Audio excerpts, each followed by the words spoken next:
Harvick got up in front of Menard. About as nice as you can do it right there. And left Joy all by himself on the inside right there. Yep. But see how much time they lost by doing, even at that. See what I was talking about? They lost, you know, a couple of seconds there on the front two rows. Now they're going to have to get some steam and go. But there's the 4 car pushing the 20, and the 20 has no partner now, and the 4 car has no partner. Harvick and Menard lost some ground as well. Joy Logano to the outside there with the 4 car of Casey Kane. Larry called it. Logano to the outside and to the lead. Big shove by Casey Kane on the outside. That was a huge shove. He got just enough off those guys. They had to lift. Shuffled out. He got a little bit out of shape there. Newman had to get out of the gas, and that was it. Here we come down to the white flag. 1 lap to go for David Ragan. All clear. 1 faster, double wide. And look who's right behind Kenseth. Dale Earnhardt Jr. has joined the party. Watch Harvick swing high here, though. Kevin Harvick's been known to break hearts at Daytona. He did it to Mark Martin in 2007 in the Daytona 500. He won this race 1 year ago. David Ragan, a half a lap away from his first victory. It's now time, isn't it, for the 20? It's time for the 20 to do something, or... 1 back, 3 right 10.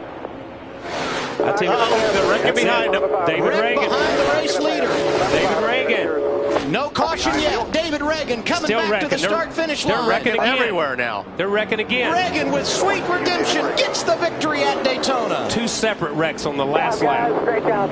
Thank you a lot, Matt. Oh, man, these guys are flying by Newman. He was a sitting duck. No kidding. That's the scariest part of it being in a wreck like this, is sitting in the racetrack when guys are coming at you 180 plus miles per hour. Talked about on the final lap. Yeah, and it's hard to really say. You see the 9 car get turned, the 9 to 51 and the 00. It's hard to say right there because they're just in the corner of the screen. But in front of these guys, they're wrecking on around the corner here.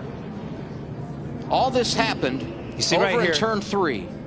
It looks like somebody got. It looks like Castle just slid up the racetrack and got into the left rear of Ambrose. Yeah, and he may have got shoved up. You know, by that angle, it's hard to see, but it is hard. And the 00 had already been in an accident, and so had the 51 car of Landon Castle. Take a look at it. Saw the 48 right up in the middle. Comes down, and I think the 1 is going to get hooked by, or the 1 and the 88 got together. Yeah, it's like the and 1 forget came. It. Yeah, it's like McMurray came down on Junior.